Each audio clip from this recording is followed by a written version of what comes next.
الصلاة والسلام عليك يا رسول الله وعلى آلك وأصحابك يا حبيب الله.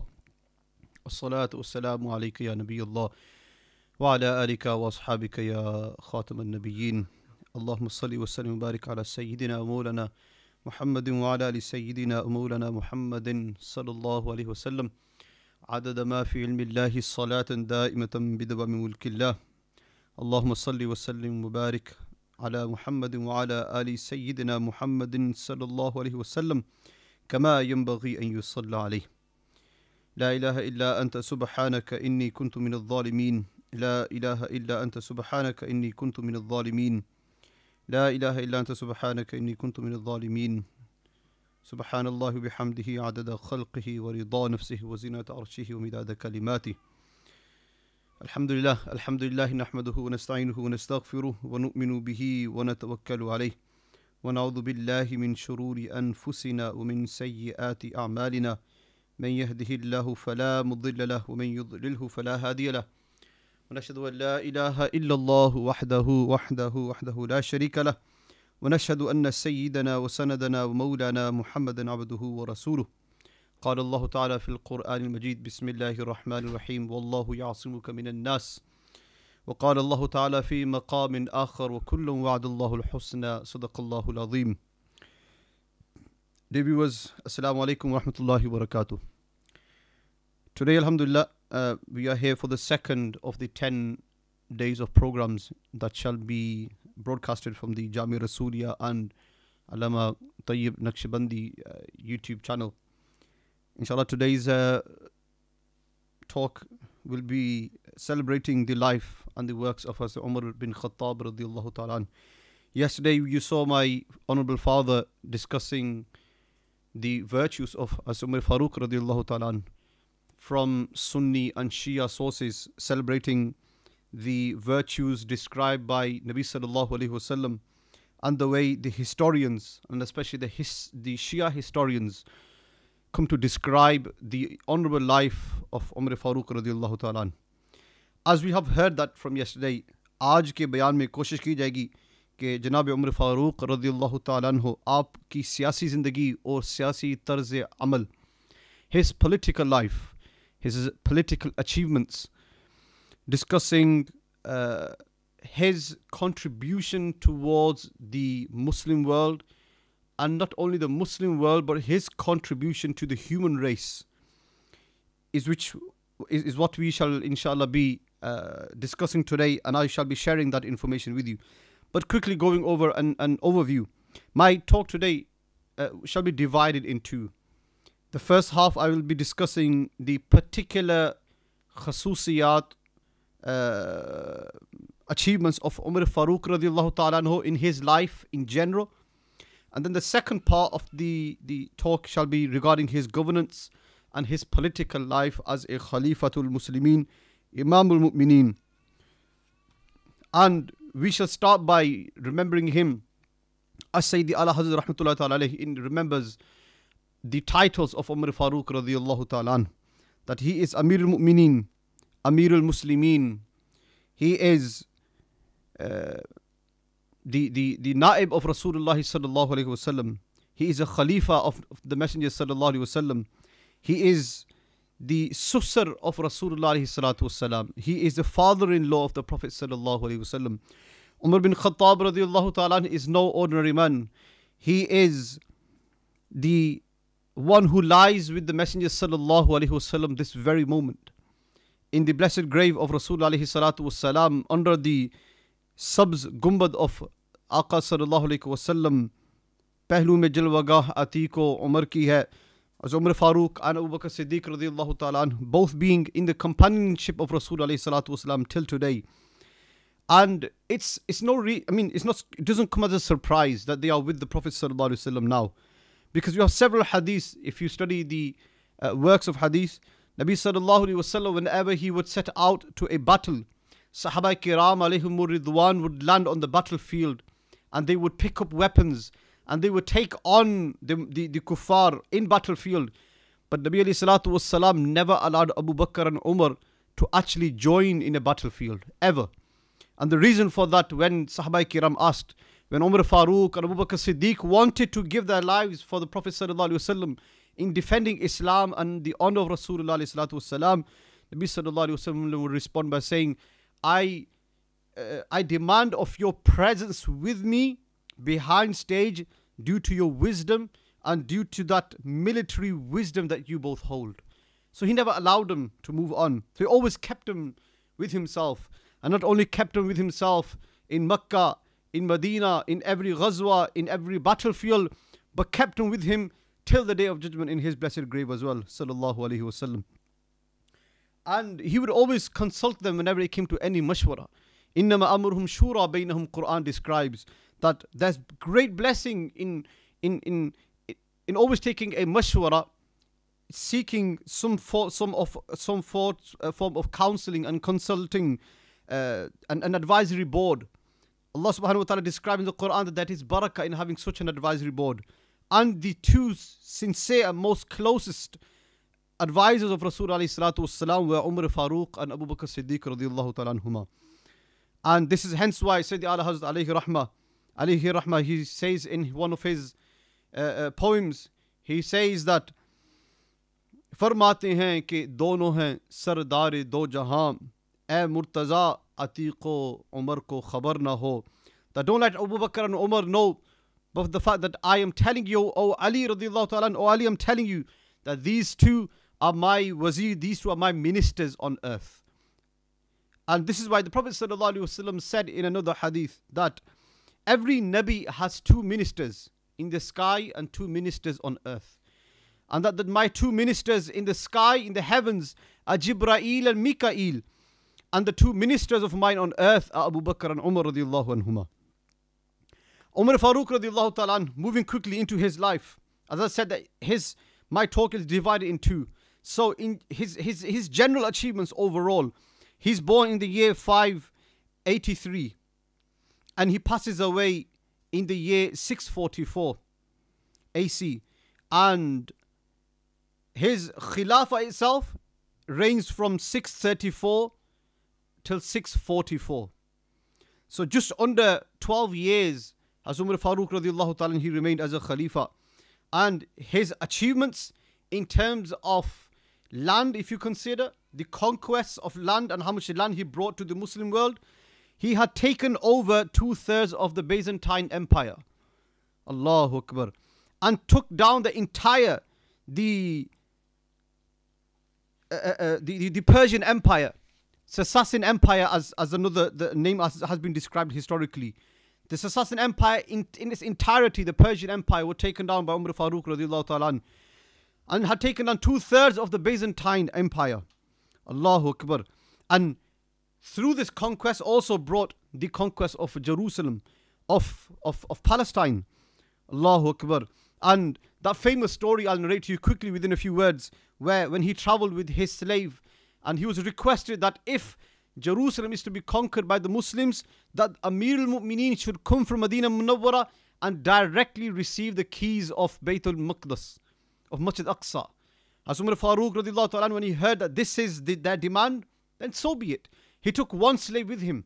And you must learn from his life that as Umar Farooq radiallahu ta'ala, regardless of being such a conqueror, such a huge Khalifa, one of the most influential people to have ever lived on earth. In fact, the famous book which describes the 100 most influential people in the world, where alhamdulillah we boast as Muslims that the non-Muslim writer, he narrates that the most influential person ever to live on earth is our Nabi sallallahu alaihi wasallam. And in that same book, in position 52, he documents that Umar Farooq, in terms of the entire history of the human race, the 52nd most influential person to have ever lived was Umar bin Khattab radiyallahu ta'ala an. Allahu Akbar. That Umar Farooq, he gets onto his camel, he takes a slave with him, they're marching their way to Bayt al-Maqdis as they are to receive the keys after conquering Bayt al-Maqdis. And they take turns. This is the adl, this is the justice, the insaf of Umar Farooq radiyallahu ta'ala. They take turns to ride the animal. First Umar Farooq, then it comes off, then the slave would ride, and they kept taking turns. until they came to approach the city. They came to approach Palestine as we know it today, and Bayt al-Maqdis. And it happened to be that it was the turn of the slave to be sat on the animal. Allahu Akbar. That slave, he pleaded to Hazrat Umar Farooq radiallahu ta'ala, Ya Sayyidi, Ya Khalifa, Ya Amir al-Mu'mineen, allow me to continue walking and not hold the reins of the animal. You sit on the animal. And it's only deserving that you as a Khalifa should be entering the city in that position so people know this is Amir al-Mu'mineen. Allahu Akbar. Hazrat Umar Farooq radiallahu ta'ala responded, that is against my justice. That's not the adl. That's not why I am known famously throughout the Muslim lands and beyond, that even my enemies know me to be the most justice individual. That if I was to now sit on the animal, it defeats our purpose. Then that puts me in the wrong. Hazrat Umar Farooq radiallahu ta'ala instructed with quite some force and forcing the slave to remain on the animal. They enter the city. Hazrat Umar Farooq is holding the reins of the animal. They enter the city, and the Jews and all the leadership of the Jewish community and the Christian community, they are receiving these two individuals that they have never seen before. And as they enter the city, and everyone's looking up to the person sat on the animal, on the camel, and calling him Amir al-Mu'mineen, calling out to him as the one who is the Khalifa. But that's the one sat on the animal is in fact the slave. And as Umar Farooq radiallahu ta'ala, he's holding the reins. And only later on they found out, when they sat down on the table to discuss the clauses and discuss the terms and conditions of now handing over the lands to the Muslims, that the one that was holding the reins of the animal was indeed Umar Farooq radiallahu ta'ala. Allahu Akbar. Allah. There's so much we can say. Another one of his great virtues that we know till today is that as Umar Farooq radiallahu ta'ala, he, in the life of Rasul alayhi salatu wasalam, the famous story of Tabuk, when Nabi sallallahu alayhi wasallam announced on the mimbar of Masjid Nabawi that I want everyone to bring everything that they can. Whatever you can donate towards the Muslims, because today is needed, as they were going to take on a journey towards Tabuk. And the famous story where Hazrat Umar Farooq radiallahu ta'ala, he went home and brought half of his wealth. Everything that he had owned, he brought half of his wealth and gave it and put it at the feet of Rasul alayhi salatu wasalam. And lo and behold comes Abu Bakr Siddiq radiallahu ta'ala, and he's brought absolutely everything for Rasul alayhi salatu wasalam. And Nabi sallallahu alayhi wasallam asked Abu Bakr, Ma abqayta li ahlik, tell me, what have you left for your family members? And Abu Bakr Siddiq said, Allahu wa Rasul. I've only left Allah and His Messenger sallallahu alayhi wasallam. They are sufficient for my family members. Then we also know from the contributions of Umar Farooq radiallahu ta'ala. One of his contributions, which maybe at times is looked over, but in essence, if you look at it, just last week, we were discussing as Usman Ghani radiallahu ta'ala, the third Khalifa and son-in-law of Rasulullah salatu wassalam. See, look at the four Chariyar of the Prophet sallallahu alaihi wasallam. They're such revered individuals. Two of them are father-in-laws and the other two are son-in-laws of the Prophet sallallahu alaihi wasallam. Abu Bakr and Umar are both father-in-laws of the Prophet, peace be upon him, because both gave their daughters. As Umar Farooq gave his daughter Sayyida Aisha Siddiqa bint Siddiq radiallahu ta'ala. As Umar Farooq gave his daughter Sayyida Hafsa in the nikah of Rasul alayhi salatu wasalam.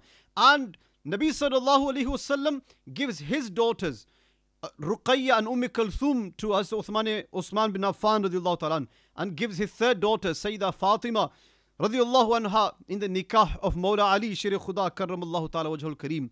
I mean, from this alone we learn of the close ties and the relationship they have with Rasulullah alayhi salatu wasalam.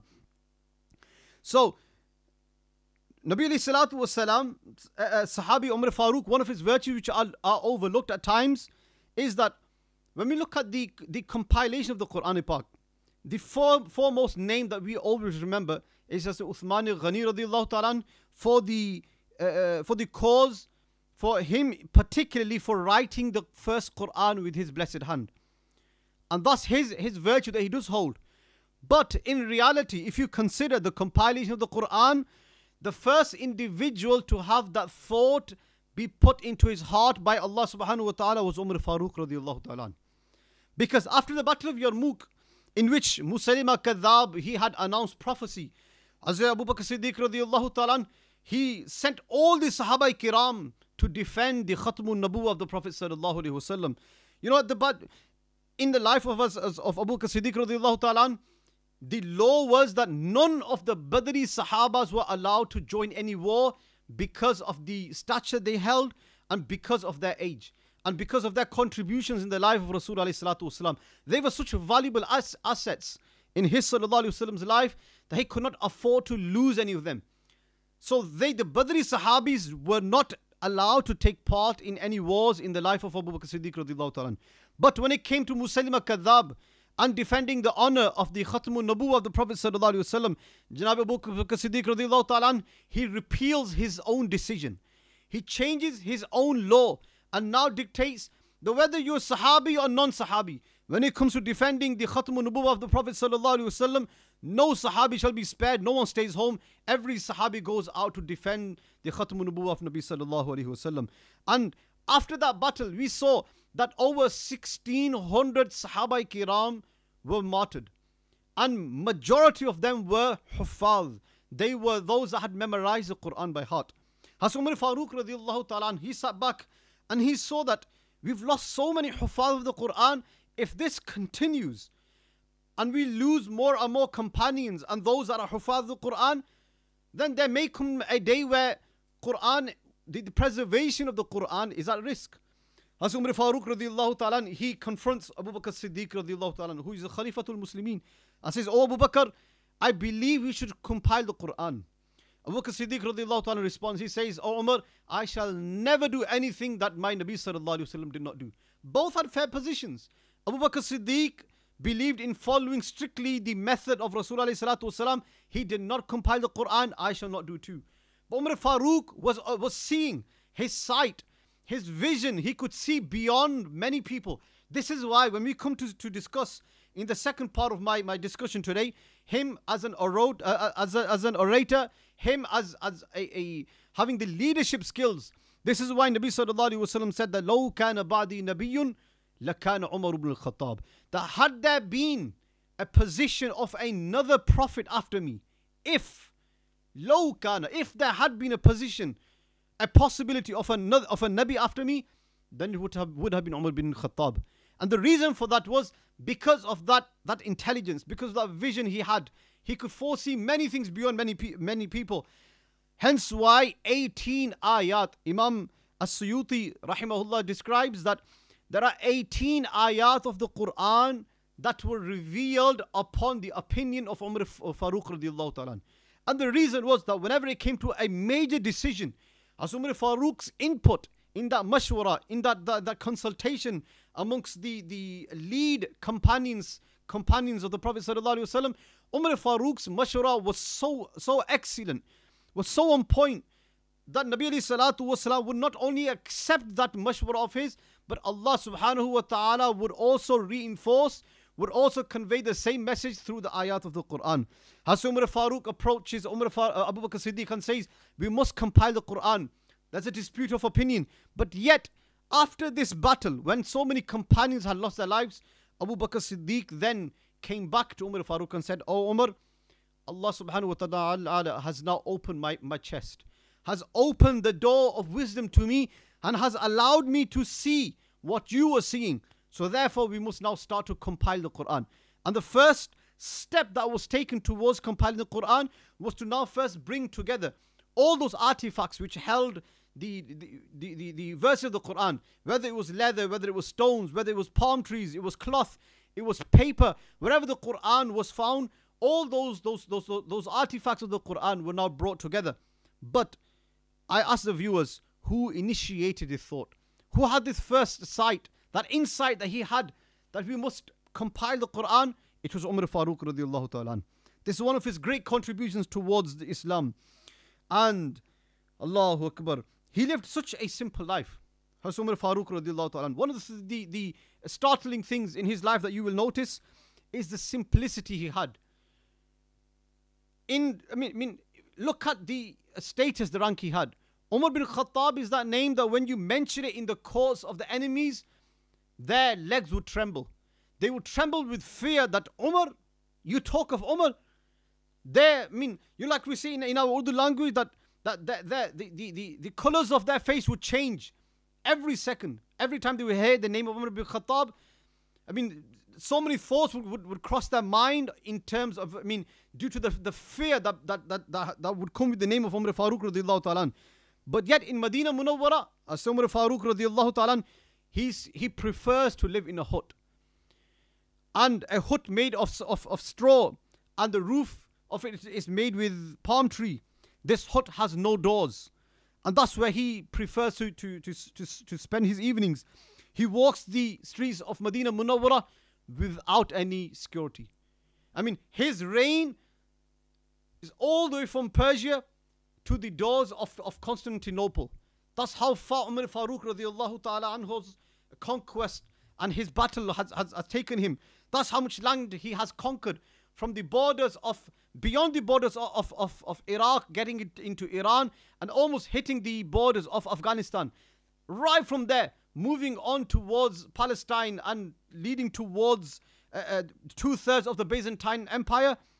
But yet he's roaming the streets of Medina Munawwara without any security guard. Allahu Akbar. He would sleep in Masjid Nabi during the days. There's a famous story I'll narrate with you, and we'll quickly move on. Hazrat Umar Farooq radiallahu ta'ala, a delegation came from the Jewish community, and they wanted to delegate with Umar Farooq directly. And they came and they asking around the cities, the streets of Medina Munawwara, asking, where's your Khalifa, where's your Khalifa? And the Muslims, they responded, the Khalifa is in the masjid and you'll go see him. When they entered the masjid, they looked around, they saw no one. They came out and asked the people, where is your Khalifa? We don't see him sat on a throne or on a chair or any great, reception that we would have expected of your Khalifa. Because they were used to seeing that type of reception when it came to governors and ministers around the globe. When you enter the courts of kings and princes, that's the type of reception you would be expecting, the bare minimum. They've gone to the masjid and they've not seen that reception. They've come out and they asked the Muslims, yeah, where is your Khalifa? And they said, he's in the masjid. They said, we went to the masjid and all we saw was an old man lying down, and he's lying down on sand, and he's not got a pillow, he's resting his head on a brick. I mean, that's all we saw. Allahu Akbar. The Sahaba Kiram and Tabi'in responded, well, that's exactly our Amir al-Mu'mineen. And when they woke Amir al-Mu'mineen up as Umar Farooq, they asked him, oh, Umar bin Khattab, why is it that you sleep in such peace, lying down on this desert sand under the heat with your head on a brick? Oh, Umar, you sleep better, you have more peaceful sleep than we do in our comfortable beds and in our palaces. And Umar Farooq radiallahu ta'ala responds, he says, well, this is the result of the justice that I have established. Allahu Akbar. This is an overview of Umar Farooq's achievement and his life. And we know about his family and children. He in total has 14 children. He has 8 sons and he has 6 daughters. And one of the daughters, of course, which he gave to Rasul alayhi salatu wasalam. And he also gave one of his daughters by the name Fatima, who he gave to Ali radiallahu ta'ala. So this is his tight-knit relationship with the family of Rasul alayhi salatu wasalam. Now from here, viewers, we now move on to the second aspect of his life, which is his governance, which is his political life. And that is the subject which I have really prepared for today, and I had made some notes. Some of which we have already mentioned, the achievements in terms of the conquest of lands, how he entered Jerusalem and conquered Baytul Maqdis. If you want to read online, you can read about the Battle of Qadisiyah, the Battle of Yarmouk. One of the biggest achievements, Battle of Qadisiyah. Today, in fact, there are YouTube channels which describe major wars that took place in history. And one of those is the Battle of Qadisiyah. And I would like, and I will extend this invitation, give it a YouTube search and look at how Umar Farooq radiallahu ta'ala, he gave instruction sitting from Medina Munawwara. Allahu Akbar. One of the great karamas of the Prophet of Umar Farooq radiallahu ta'ala one of the true miracles of his life, that the battle is taking place at the border of Syria. Amir al-Mu'mineen is sat upon the mimbar of Medina Munawwara. And from Medina Munawwara, Hazrat Amir al-Mu'mineen Umar Farooq radiallahu ta'ala, he's dictating to Khalid bin Walid that this is the next step you must take. Take this step. Now we send your cavalry in this direction. Now send the archers in this direction. And this is how you shall conduct your war. Umar Farooq from Medina Munawwara upon the mimbar of Rasul sallallahu alaihi wasallam, he's giving instruction.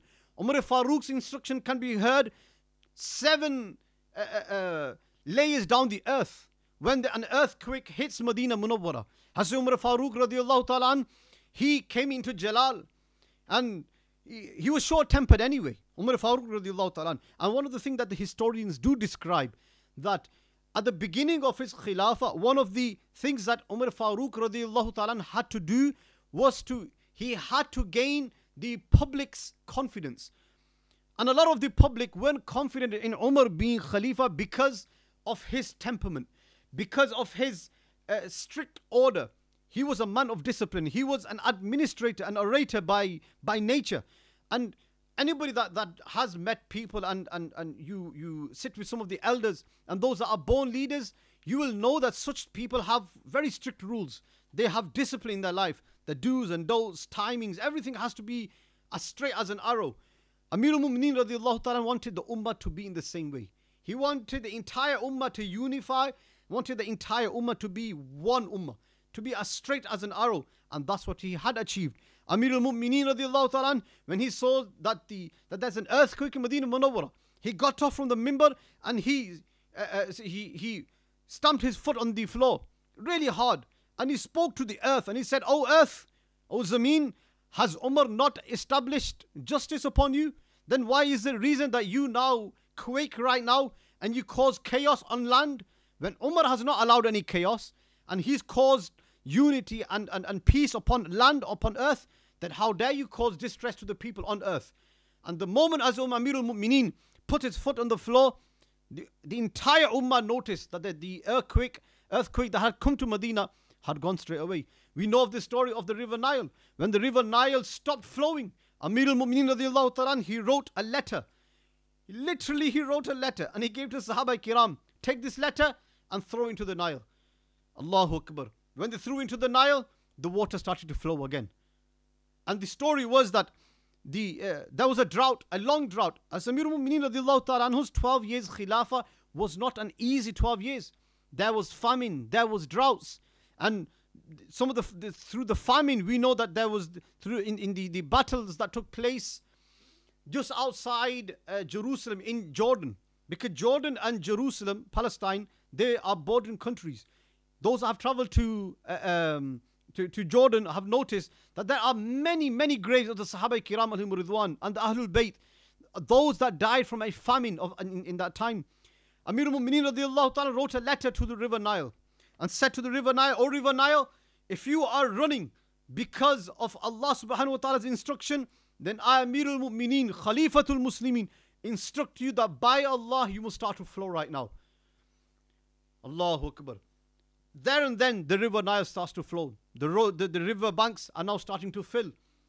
And the people of that time, of those that were the mushrikeen that lived in that time, they believed that the rivers were not giving any water because they hadn't made a sacrifice for many years. Since Amir al-Mu'mineen had become Khalifa, they believed, now their initial belief was that they must slaughter a young girl, they had to find the most beautiful looking teenage girl, slaughter her, shed her blood into the river Nile, and then the gods would then deliver water to them. Amir al-Mu'mineen, after writing this letter, he had proved them all wrong, that the water only runs through the instruction of Allah subhanahu wa ta'ala. And as soon as they put that letter into the river Nile, they saw that the river banks had become full again of water. This is the life, and this is the life of his Khilafah. Now moving towards his governance. Amir al-Mu'mineen Umar Farooq radiallahu ta'ala anh, he remained governor for 12 years. After the demise of Rasul alayhi salatu wasalam, I say Abu Bakr Siddiq, أفضل البشر بعد الأنبياء بالتحقيق خليفة المسلمين أمير المؤمنين, Abu Bakr Siddiq radiallahu ta'ala remained Khalifa for 2 years.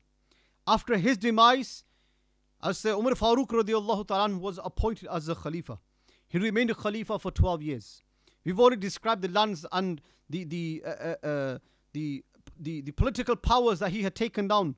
But his now personal contribution towards the Islamic State, and at large, if you look at it, to the human race, the introductions and the initiations of projects that Umar Farooq radiallahu ta'ala took upon himself have never been seen before. And I'll go through them in list. In list of that, I mean, without any priority of order, one of the things that we have noticed from the life of Umar Farooq radiallahu ta'ala and his Khilafah, that the most obvious aspect of his governance was that he believed in a central sovereign political authority, that he, one man, would control the affairs of the entire ummah. That's the one first thing that he had initiated. That any rule, any change of law that had to be done, that power was not given to the governors or ministers of his time that were in governance, or that were taking any state roles in their provinces. They were not allowed to make any changes unless it was consulted through Umar Farooq radiallahu ta'ala. So one centralized body that he believed in, that there should be one power head that then dictates all changes to the Khilafah, within the Khilafah.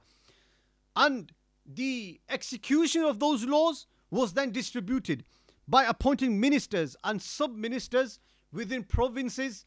Those provinces were then divided into 100 districts. So the 7 provinces that were introduced. So you can imagine the Khilafah spanning from the borders of Afghanistan to the 2/3 of Byzantine Empire, leading all the way towards Turkey. All of this land had to be divided. So this was divided into 7 parts. We had Makkah tul Mukarramah, which was one province. Medina Munawwara being second one. Basra being the third one. We had Kufa. We have Ilya. Ilya is another name for Palestine. Ramla is another name for Palestine. So that's one part of Jordan, one part of Palestine. Then we have Faras, which is Persia. And Khurasan. Persia became Khurasan, being so big after taking down the Persian Empire, that was divided into 4 parts. We had Faras, we had Khurasan, we had Azerbaijan, we had lower and upper Egypt, because Egypt leading towards southern Egypt, leading towards Sudan, that was also conquered, and the north of Egypt was conquered as well. So divided into 7 major provinces.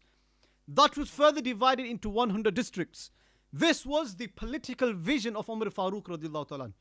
Because in order to execute all the laws of the Khilafah, that Umar Farooq radiallahu ta'ala wanted to be executed in 100% accordance to the way he wanted, he had to have this division system. Okay, after having divided them into 100 districts around the Muslim lands, he then introduced the following posts. So the following government posts were then introduced. First one being, we had the chief secretary of each province, which was called a katib.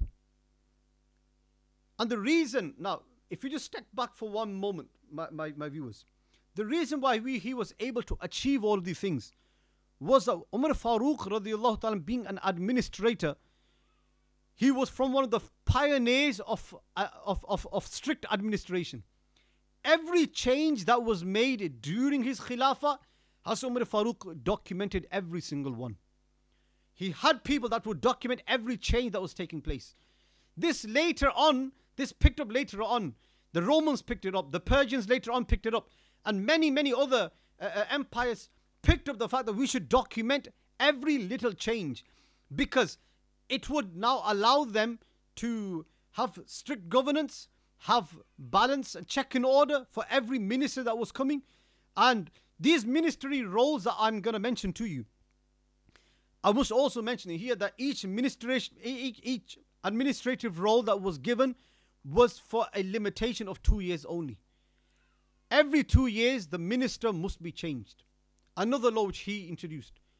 And the reason why this was so that no minister becomes too comfortable and confident in his position, that now it would become difficult to topple that individual, that it would be difficult to confront him, it will be difficult to question him because of the power, because of the acceptance he would have amongst the public. It would become difficult to change that minister.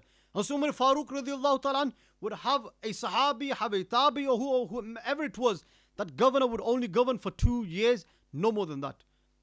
And that when you compare it to Uthman Ghani radiallahu ta'ala, he changed that law. When Uthman Ghani radiallahu ta'ala wanted an extension of the governors for their duration of governance, many of the companions, including Hazrat Ali al-Murtada, Sharif Khuda Karamallahu ta'ala wajhul Kareem, he at many a times, he confronted Hazrat Uthman Ghani radiallahu ta'ala and demanded that please, if it's possible, to repeal this decision and go back to the ways of Umar Farooq, not to allow any minister more than 2 years. And one of the biggest examples that we see in the life of Umar Farooq radiallahu ta'ala, a major name, and this name, Allahu Akbar, you'll be shocked to hear which name. Hazrat Khalid bin Walid radiallahu ta'ala, him being in the position of chief military secretary. Hazrat Khalid bin Walid, Kitabud Diwan, that was the post, the name given to that chief military secretary. Hazrat Khalid bin Walid, after 2 years, was removed. And we know historically Khalid bin Walid radiallahu ta'ala was not happy with that decision of Umar Farooq, because the battle of Qadisiyah was conquered upon the hands of Khalid bin Walid, the one that I just mentioned before, the battle of Qadisiyah. And many of the major achievements were at the hands of Khalid bin Walid radiallahu ta'ala. Sayfun min suyufillah. Allahu Akbar. Rasulullah said, he's from the swords of Allah subhanahu wa ta'ala. Khalid bin Walid radiallahu ta'ala, who has more than 100 wounds around his body. When he's lying on his deathbed, Khalid bin Walid says that, oh death, I landed into many battles fighting, and I was finding you, oh death. But oh death, I never found you in the battlefield. Now you come to me when I've become weak and I'm dying and I'm suffering on my deathbed. Allahu Akbar. But ulama described that the reason why Khalid bin Walid was not to die on a battlefield, because then the mushrikeen and the non-believers would say that, look, the sword of Allah subhanahu wa ta'ala has been taken down. Allah subhanahu wa ta'ala didn't want that to happen. Therefore Khalid bin Walid, as I was saying, I got distracted. Khalid bin Walid radiallahu ta'ala be taking that ministry role of military secretary after 2 years was removed. One of the, this is, in itself is shocking to know that the Umar bin Khattab radiallahu ta'ala would do such. But he was a man of principle. He was a man of order. He was a man of his laws. Therefore, the law was equal for everyone, whether you're Khalid bin Walid or not. You're not spared at all. So the two roles I've mentioned, chief secretary, military secretary. Then you had a revenue collector. Allahu Akbar. Sahibu Kharj, one individual that would have would control all the affairs, the financial affairs of the Khalifa. Then you have police chief, Sahib al-Ahdath, another role that Umar Farooq radiallahu ta'ala he introduced in his governance, which was never seen before. And I'll come on right towards the end, I'll describe the contributions to humanity. And amongst them, one of them is the fact that a civil police system that Hazrat Umar Farooq introduced was never seen before in the history of human race. Hazrat Umar Farooq radiallahu ta'ala anh, he not only initiated that, he had then an official post as a police chief for each province of his. Allahu Akbar. The fourth one being the treasury officer, Sahibu Baytul Mal, and then the one Qadi. So each province would have their own Qadi. These were those government posts which were introduced by Umar Farooq radiallahu ta'ala. And as Umar Farooq radiallahu ta'ala, as we know, that as I just mentioned before, the reason that we are able to collate all of this data is because of Umar Farooq's administrative power. That he would unmiss and he would document every little change. There was no change permitted unless it was documented, shown to Hazrat Umar Farooq radiallahu ta'ala. He would then stamp it with his khatam, with his stamp, and then that would be put into the archives of the Muslim Khilafah. Allahu Akbar. As Umar Farooq radiallahu ta'ala, as we know, now all of these qadis and the Sahib al-Ahdath and Sahib Baytul Mal and Kitab al-Diwan and the Katib, all these ministry roles, they came with a yearly review. Allahu Akbar. Now this thing's absolutely crazy. It's mind-blowing. So after every 2 years, the minister role is changed, and annually there's a review, and there's as you would call it, an annual scrutiny of their character and their morality. As Umar Farooq radiallahu ta'ala, upon strict order, would instruct that all the qadis and all the ministers that he had appointed around the Muslim lands, that every one of them had to attend Hajj every year. And upon after the celebration of Hajj and Eid, all those ministers were now put in front of a jury. And the Muslim Ummah was given the permission to come one by one. If any one of them believed that their ministers had done wrong in their time, had done wrong to them, had made a wrong decision that was a sound that was wrong, and they had evidences for that, Hazrat Umar Farooq radiallahu ta'ala allowed the public to come and scrutinize his ministers. And if any minister was seen to be in the wrong, he would be removed from that ministry post there and then, and had to give some form of a clarification. And if there was no clarification, there would either be some form of punishment, or there would be some form of charges, and he will be removed anyway. And one of the famous examples that we see of this during the Hajj season, the story of Harith bin Ka'b. Harith bin Ka'b was one of the ministers, and he was seen, people noticed that Harith bin Ka'b had a lot of money after becoming a governor. And this report came to Umar Farooq radiallahu ta'ala. The Harith bin Ka'b has a lot more money since he's become the governor in his area. Umar bin Khattab radiallahu ta'ala demands of his presence. Come here. Come to Medina Munawwara. Or the story is such that he, upon the time of Hajj, he was then told to come to Hajj. And after the performance of Hajj, he was now put in front of the public jury. And for the public jury, Umar Farooq radiallahu ta'ala then scrutinized his character and scrutinized him financially. That Harith bin Ka'b, that the public have a complaint that you have extra money, you have a lot more money, you become wealthier since you become a minister. Why is it? What's the explanation you have? Harith bin Ka'b responds, Ya Amir al-Mu'mineen, because of my relationships and ties that I had made, because of my position, I was able to have better business deals, and I was able to extend my business empire through the contacts I made because of my position. Hazrat Umar Farooq radiallahu ta'ala an, Allahu Akbar. One of the laws that he stipulated, and he had strict orders, was that any minister during his minister role was not allowed to do any business. He was forbade from doing any business because Amir al-Mu'mineen himself was paying such a healthy wage that there was no reason for any minister to go out and do any business. Why would he need to go out and spend time in spend his valuable time as a minister? That time and effort should have been exerted towards serving the community, not in serving his own purpose. And we know from the documentation that Amir al-Mu'mineen would give 6,000 dirhams wage to every minister. And that was almost 3 times the average age of the common man in Arabia. So there was no need for them to go out and work. Why should they? That time, energy should be spent in serving the community. When Harith bin Ka'b had no explanation, and he realized that he was in the wrong, and that yes, he had broken one of the clauses of his contract in him being a minister, that he's not to do any business during his years of ministry. Hazrat Umar bin Khattab radiallahu ta'ala demanded that all the profits that he had made from business, that all of that money was to be put back into the Muslim treasury. That is the justice system of Umar bin Khattab radiallahu ta'ala. Allahu Akbar. And much more, believe me, much more could be said about Umar Farooq radiallahu ta'ala. And the last aspect of his life, of his particular excellences that we have seen, as Umar Farooq radiallahu ta'ala, in a nutshell, if I was to describe to you the contribution, the particular contribution to the Muslim Ummah, and In fact, the ones I'm going to mention now are the ones that his contributions to the human race.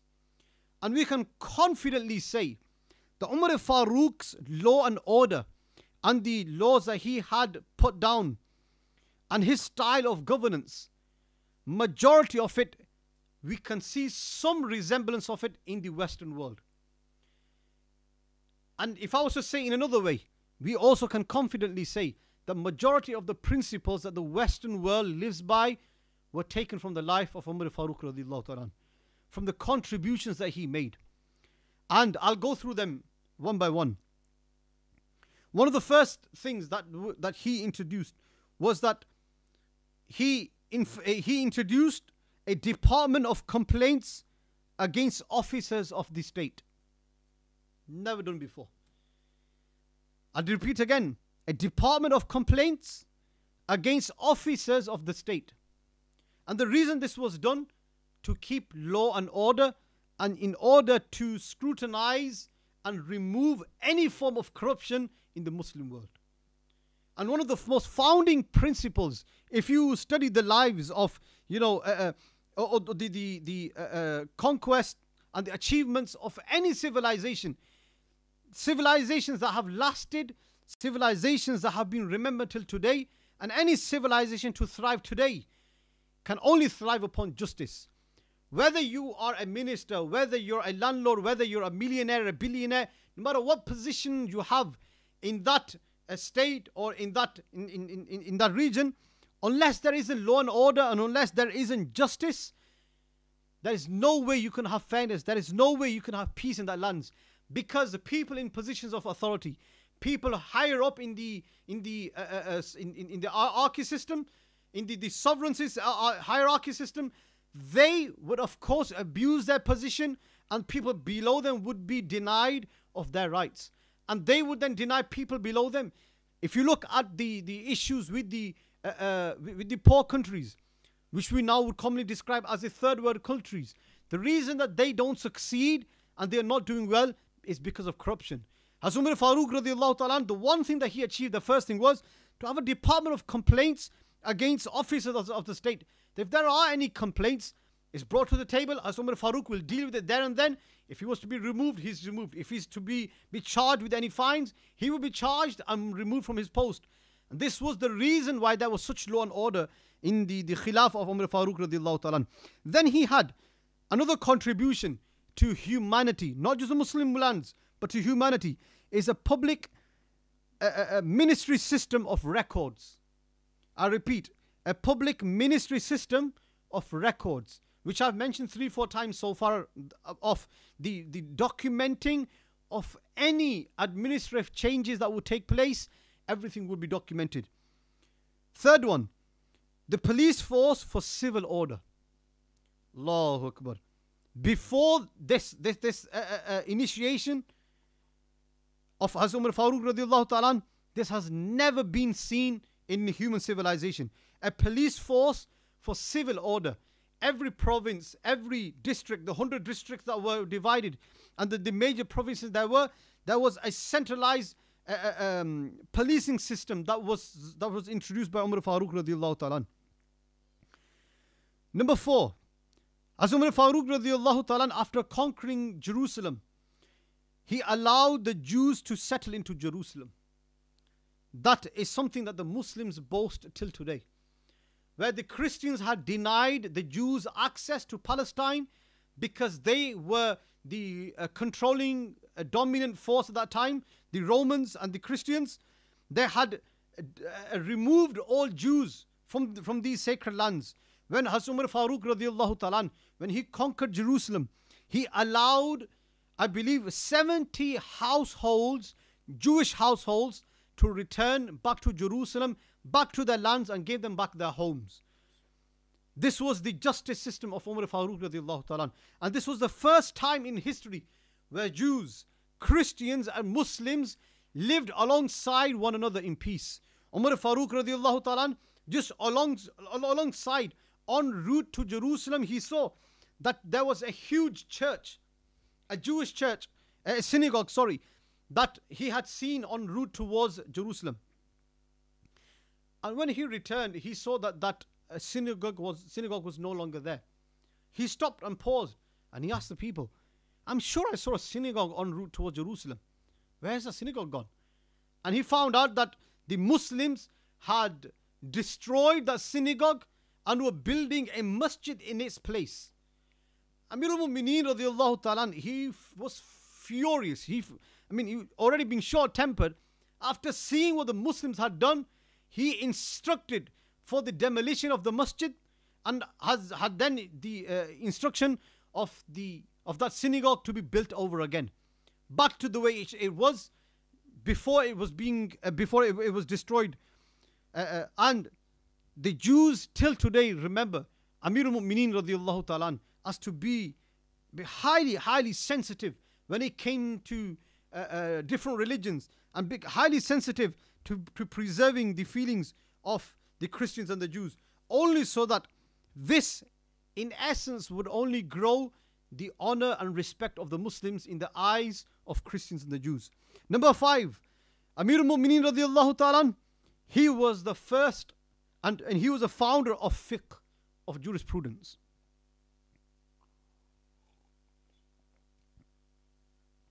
As Umar Farooq radiallahu ta'ala, he's the founder of jurisprudence.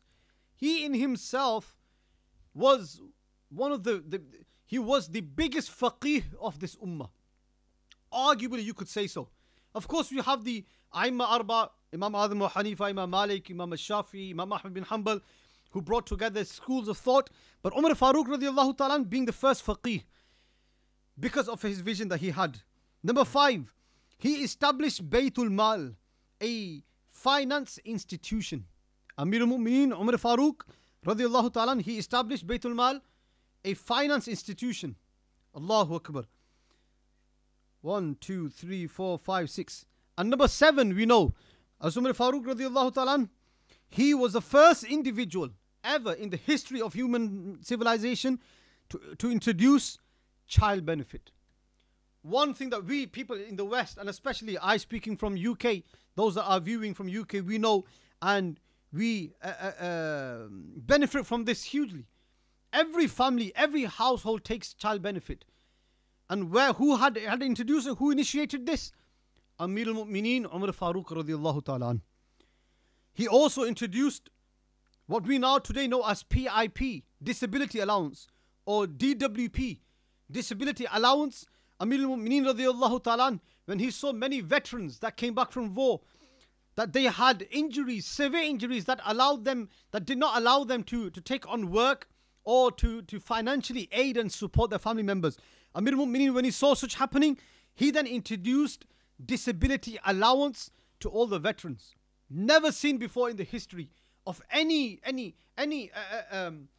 qawm that we know today. None of those world superpowers or military powers that we know had such sight, had such understanding. So disability allowance.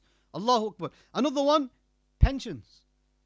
Now all those elderly individuals in our community that benefit from pensions, from state pensions, private pensions, all these pension systems that we have today, so that when you become old, that finance, that cash flow of money due to your contributions towards that pensions pot, you get that back. Amir al-Mu'mineen radiallahu ta'ala introduced a pension system where they didn't have to pay throughout their lifetime, but he allowed the elderly to be given allowances for their own maintenance. And another financial contribution that Amir al-Mu'mineen made, beneficiary system that he introduced, was maternity allowance. That mothers that would give birth to children, he would give them a maternity allowance. These 4 benefits which the Western world boasts today, our Muslim lands unfortunately have lost these, but the Western world has picked them up. Child benefit, disability allowances, pensions, and maternity allowance. These 4 allowances were first introduced by Umar Farooq radiallahu ta'ala. And we challenged people, had this been done ever before? The answer is no. And the only individual that could have done this is Amir al-Mu'mineen Umar bin Khattab radiallahu ta'ala, and this is the reason why Nabi sallallahu alayhi wa sallam said that had there been law kana ba'di nabiyyun, had there been the chance, the possibility of a Nabi, then it would have been Umar bin Khattab radiallahu ta'ala, Umar Farooq. And after hearing all of these contributions of Amir al-Mu'mineen to not only the Muslim lands but to human civilization, to the human race, I'm sure every one of us would appreciate his efforts, would appreciate why Nabi sallallahu alaihi wasallam commented upon him in such a manner. He's a natural orator. He's a born leader. He's an administrator. And because of these natural God-gifted talents that he had, he was able to pull off all this hard work he had. And I finish here, has just been brought to my attention. I had mentioned earlier, but now the books have been put forward to me. Michael Hart, the book in front of me, D100, which I described to you, who, number one, the first individual who he describes to be the most influential person to have ever lived on the face of the earth. Number one, our Nabi sallallahu alaihi wasallam. And in 51st position, reigning from his life, from the year 586 till 644. Michael Hart says, position number 51, Umar bin Khattab radiallahu ta'ala. Because of his contributions, because of his initiations, and the hard work of Umar bin Khattab radiallahu ta'ala, the father-in-law of Nabi sallallahu alayhi wasallam, Amir al-Mu'mineen radiallahu ta'ala, is Umar bin Khattab radiallahu ta'ala. These were the contributions and his achievements, his political life and political achievements. I hope every single one of you has learned lots and has opened your heart to embrace, take in and appreciate the hard work of Umar bin Khattab radiallahu ta'ala. And today the dua is just the way he conquered Jerusalem. We make dua in these blessed 10 nights of Ashura, these blessed 10 nights of Muharram al-Haram, that Allah subhanahu wa ta'ala gives us another Umar bin Khattab radiallahu ta'ala, another one of his slaves, another one, somebody of his vision to not only free Jerusalem but unite the ummah once again. So we come together under one banner, so we can unify, so that the Muslim ummah can rise again. And if we follow the rules and principles that Hazrat Umar Farooq radiallahu ta'ala anhu established, which was all based on justice and taking care of the poor, the two things that you see in his life that shine throughout his entire life is his justice and his compassion towards the poor. And I finish on this last story where Amir al-Mu'mineen radiallahu ta'ala, once he was roaming the streets of Medina Munawwara and he passed by a house where there were children crying, and he saw that they were crying inside, and he, Amir al-Mu'mineen, leapt over the wall and looked inside, and he saw an old woman who had a pot, and she was stirring some stones inside a pot that she had on fire, and the children are crying, and they kept crying and crying and crying, and they went to sleep. Amir al-Mu'mineen radiallahu ta'ala, when he saw this happen, he realized that the reason why she was stirring some stones inside a pot that was on fire, that she was giving them comfort, that I'm cooking something for you. The children cried throughout the night and went to sleep. Amir al-Mu'mineen radiallahu ta'ala, when he came back, he realized that these individuals needed support, and they had lost the father, they had lost the breadwinner. After that is when Amir al-Mu'mineen radiallahu ta'ala realized that there must be a pension system, that there must be a maternity allowance for those women, and there must be a child benefit system. Hence, this opened the heart of Amir al-Mu'mineen to begin these many achievements and much of his contributions towards the human race. May Allah subhanahu wa ta'ala increase our love for Amir al-Mu'mineen radiallahu ta'ala and to every one of his companions, and especially the noble family of Rasulullah alayhi salatu wasalam. Inshallah, we'll see you tomorrow around the same time, between 10 and 11, around this time. And tomorrow, inshallah, the program will be in Urdu. And let me just quickly pull up our tomorrow's program, if I can just share with the viewers. The tomorrow's subject will be the love for Sahaba and the Ahlul Bayt. In fact, the love between the companions and the family members of Rasulullah alayhi salatu wasalam. This inshallah shall be described tomorrow. And throughout these 10 days, I urge and I convey this message and do pass this message on. For these 10 days, inshallah, we shall be mentioning of the family members of Rasulullah alayhi salatu wasalam. Do join us on a daily basis, share the links and share this knowledge. May Allah accept what I've said. وَمَا عَلَيَّ إِلَى الْبَلَاغُ الْمُبِينَ. Assalamu alaikum wa rahmatullahi wa barakatuh. And it? Alhamdulillah.